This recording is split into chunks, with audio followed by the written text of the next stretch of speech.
G'day guys, Grant from Four Wheeling in New South Wales. PSI, what is it and how important is it really? Let's have a look, eh?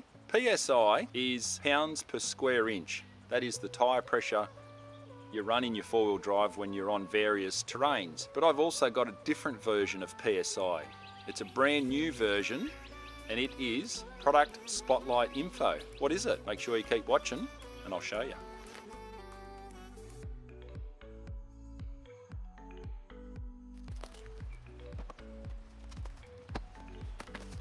Alright guys, PSI, Product Spotlight Info. What this is, it's a new segment. I'm going to make a playlist as well for it.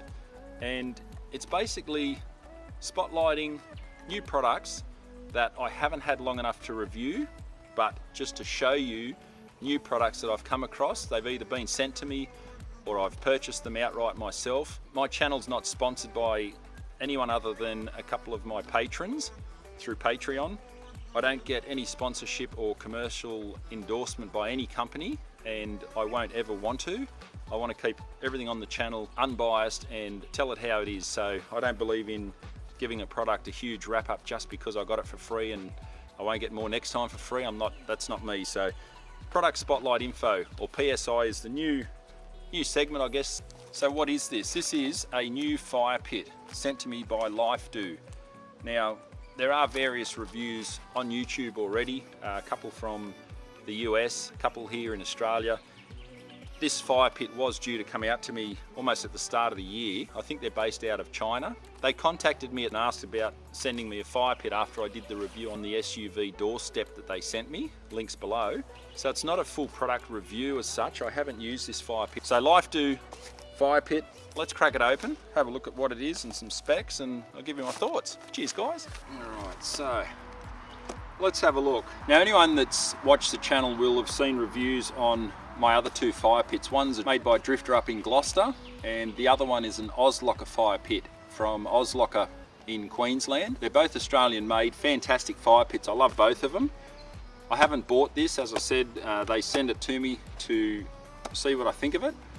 Now everyone that watches the channel knows I'm a huge supporter of Australian made products wherever possible. However, for some people it may be difficult to find the extra money to buy certain products because they are more expensive, be it because of where they're made or by brand name, etc. So my channel's all about helping people get out and camp and see the great outdoors. So having said that, it is an imported fire pit, nothing wrong with that in any respect. It's just be aware that obviously it is an imported product as opposed to my other two fire pits. So sizing, I'll put it on the screen also, but yeah, 480mm long, 315mm deep, I would assume, and 50mm must be the height. It weighs around 9 kilos, going off the specs on the back here. Now they say it is A3 iron and stainless steel. I don't see any stainless steel on it, so whether that's a misprint or they're not 100% with the info there. They do say it never goes out of shape easily, and the process of finishing it is a frosted spray paint. So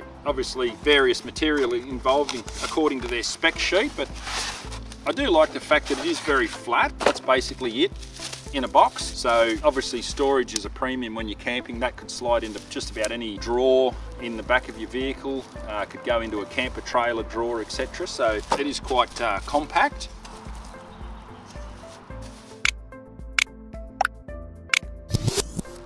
Okay, so yeah, it's actually quite a textured finish. It kind of feels like 320 grit sandpaper. It's got their little insignia there on the bottom, which you can see. Highlight that a bit better if you can see that. It's got LifeDoo laser etched, or plasma cut, whatever you want to call it, in the bottom. So obviously two ends there like so, and then in the middle goes the longer section.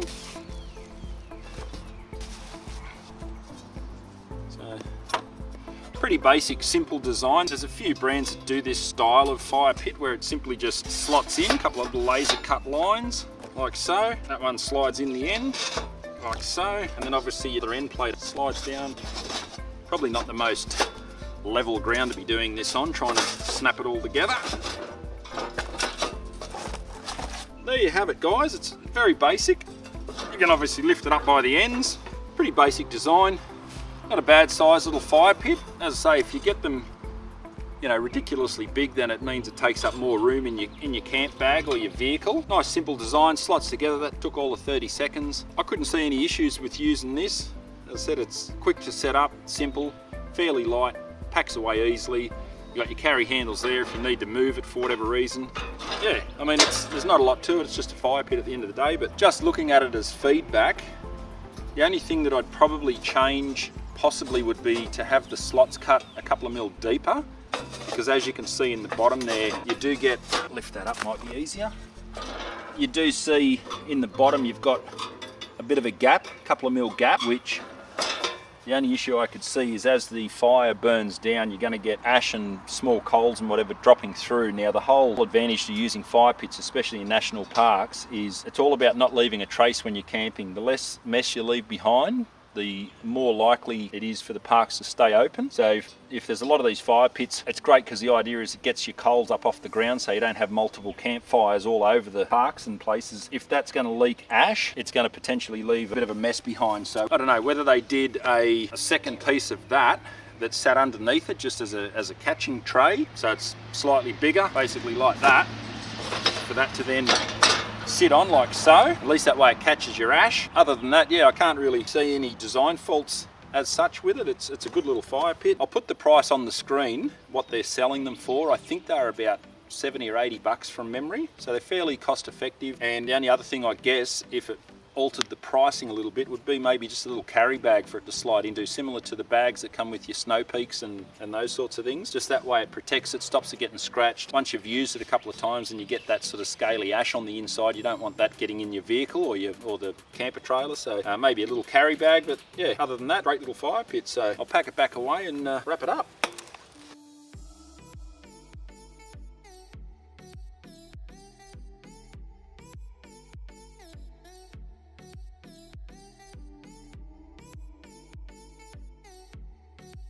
So as I get onto new products, I will keep doing full product reviews of items that I've used in the real world, so to speak. This is simply a product spotlight info segment. It'll go in the playlist below, and make sure you keep watching. We've got other products coming, and thanks a lot for subscribing. Really appreciate the support. Remember guys, as always, stress less, camp more, just get out and enjoy it.